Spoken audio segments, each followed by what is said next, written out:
Hello, my friends. Today I am painting the Mona Lisa. Actually, it's taken me a couple of days to do this much. As you can see, it's quite small compared to my hand, and it's very challenging for a number of reasons. Number one, because this is probably the most recognizable painting in the world, and so to try to get something that looks similar is a challenge. Painting small is also more difficult than painting larger, I think. So that's a challenge. And thirdly, Leonardo painted on a smooth board, poplar board. And I'm fighting against the texture of the canvas here. So I've made quite the challenge for myself. But I'm still enjoying it. And this is just a small part of a fairly large painting. It's not even going to be the focal point. So I really shouldn't worry about it too much. And I'm satisfied enough that you could tell it's supposed to be the Mona Lisa. But the purpose of today's video is to introduce you to some miniature brushes. The Grabie company sent me this set of 11 miniature brushes. They're all rounds of various sizes. The largest is a 7, I believe. This one here. And goes all the way down. I've been using 3 of them to a 000, triple aught, and really wonderful for these small details. I've had to use it a lot for painting between the fingers to get shading in. There's little tiny details on the sleeves and this drapey thing. So now I'm going to be working on that some more, but I don't know on the portrait part, but I don't know that I'll do that, too much of it on camera here, because it's nerve-wracking to do this on film. But what I am going to do is work on the frame for you and using these wonderful brushes. And they're very reasonably priced. If you want to get them, I will link the product down below. Save 15% by using my coupon code. I don't get anything out of it, but I'm happy to pass on a little bit of savings for you. And as I said, 11 brushes. That's a really nice assortment. They have a little flattened area, 3-sided flattened area, which is very comfortable ergonomically. I do find myself, when I'm painting small like this, I tend to creep up on the handle towards the ferrule. Excuse me, but I'm going to try to use this for its purpose. So let me zoom in. I hate to zoom in because you'll really see that it doesn't look a whole lot like the Mona Lisa, but I want you to see what I'm doing today. So is that all in there? Pull it down there a little bit. Okay. All right. Actually, let me use this brush, and I'm going to work a little bit on. She's wearing a veil. Unless you study it, you may not even be aware that she is wearing one. And you can see a little bit of the edge that goes across her forehead. I put that in already, but it extends out over here, and it goes over her hair down here. So let me maybe do that with this wonderful little brush. I'm going to go into, I know you probably can't see my palette now that I've zoomed in, but it's not necessary. I'll just tell you what I'm doing. My palette's a mess anyway. I'm going into the burnt umber and a little bit of yellow ochre, just to lighten it so it can be seen a little bit. And I'm gonna just go along here, add that veil.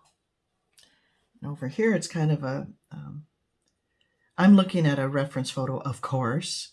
I have a book of every painting in the Louvre, and So that's what I'm looking at as I'm talking to you. I don't have it memorized. Kind of comes out here.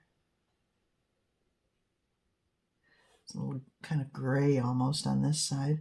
I have taken artistic license, of course, with this painting because I can't duplicate it, obviously. It's lighter up here, I'm just now noticing. Top of her head, it might be the veil, I'm not sure. Because her hair appears to be kind of auburn. Let me mix up a little lighter color and add some more curls. I'm going to go into the cad red and maybe the yellow ochre and a touch of white to come up with an auburn color. And I'm just going to brighten up this a little bit in here, make it just little curlies. Curls. And over here.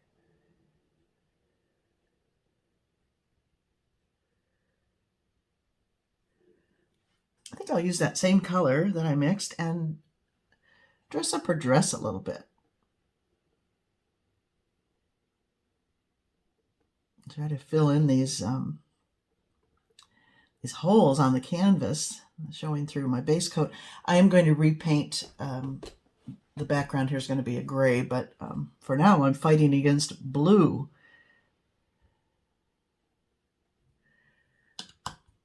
I said I wasn't going to work on the portrait, but I am.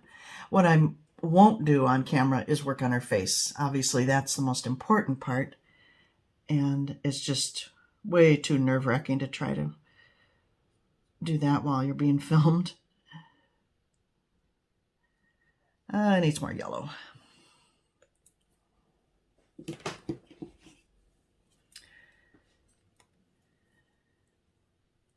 I don't want to explain what this embellishment is going to be. I'll show you on a future video, but it's my most ambitious embellishment piece thus far. I'm really excited about it, and it should be very fun. Okay, I'm mixing a little bit of cad red and some cad yellow deep, I think it was. I'm going to dress up this area on her sleeve, the folds. Kind of a zigzag.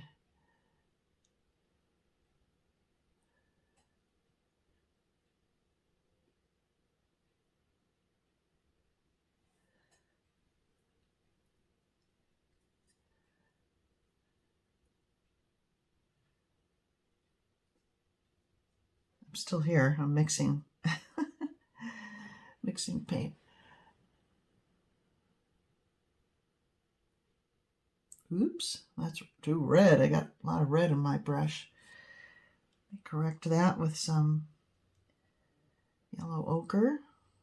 I don't want to go white because it would turn pink. I don't want that. Some more orange. I'll let that dry and then I'll come back with some yellow. All right. Let's do a little green and black to make or yellow and black, excuse me, to make a green. A dark green. And this is a little darker here. Let's just add some different values to the background a little bit. I see a very dark area there. And right here is very dark.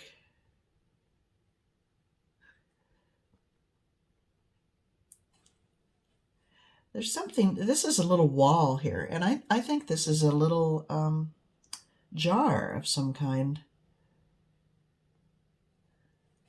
It seems to have a lid. That's all I'm going to do. It's interesting when you really study it. There's so much going on in this painting. Over here, this is a real dark area right around here.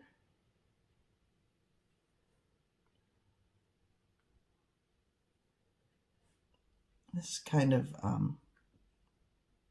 cliffs. Like, I don't want to get too detailed back here. Just really looking at shapes and colors rather than things. Although right here is a little bridge, and it's clearly recognizable as a bridge, so I'm making a little arch. I don't think I'm going to mess with it anymore. This is too light. I've got a very light patch there that's got to go. It's distracting. I'll take some of this dark green and cover that up.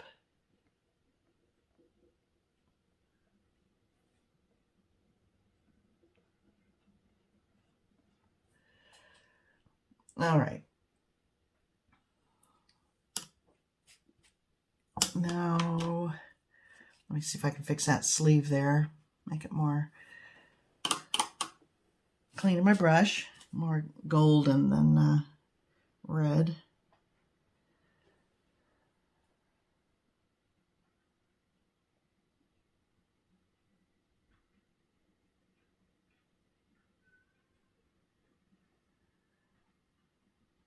That's better.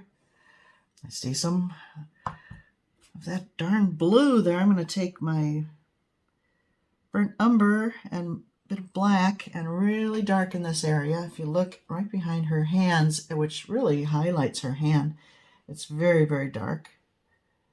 And her sleeve here.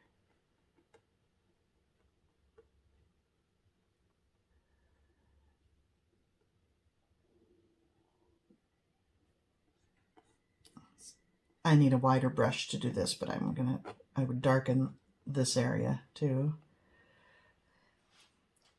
All right, let's move on to the frame, shall we?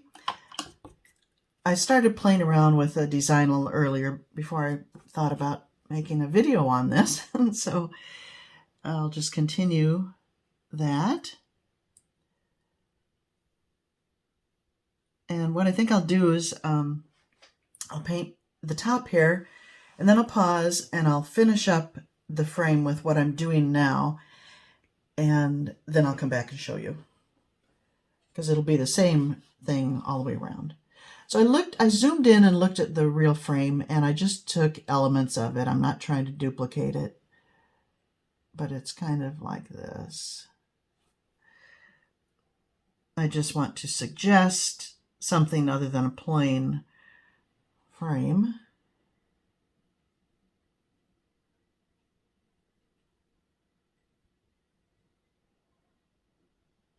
Oops, got a little heavy-handed there.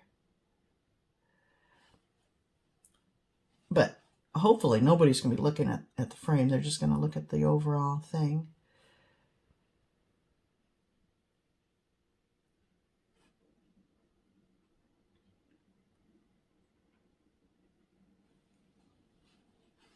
Now maybe there's kind of a line.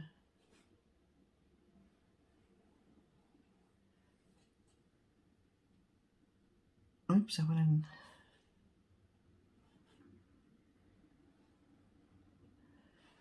Then I'm just going to make some little squiggly lines.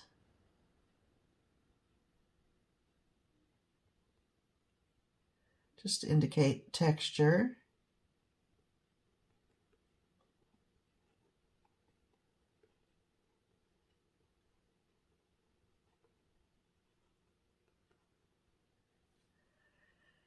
And then it appears to have kind of a beaded edge, so just little dots. And again, just represent, I'm not trying to be exact or anything, I just want to suggest. So just some dots and dashes kind of thing. And that's it. I think if I go all the way around doing that, and then, did I say this? giving it a light wash of gold, a dark gold, to kind of metallicize it. It'll look pretty cool. So I'm going to pause here. I'm going to finish the frame, and then I'll come back and show you the frame. But the purpose was to introduce you to these grabby brushes. I'm liking them. And it's nice to have a set of detail brushes when you're working small or even fine lines on animals, you know, fur and eyelashes on portraits and whatnot. You need fine brushes. So there we go, my friends. I shall return in a few and show you the almost finished Mona Lisa. Okay, well, I think I have reached a stopping point. I finished the little bit of detail on the frame, added a hint of metallic gold to it, and worked a little more on the portrait. I think I'm going to stop here. If I could keep messing with it, and I may, but for now I'm going to stop because I'll never get the rest of the painting done if I keep looking at this. So I hope you enjoyed this little demo about the Grabie miniature brushes, and feel free to use my coupon if you'd like to purchase some for yourself. Thank you for watching, my friends, and I'll see you next time.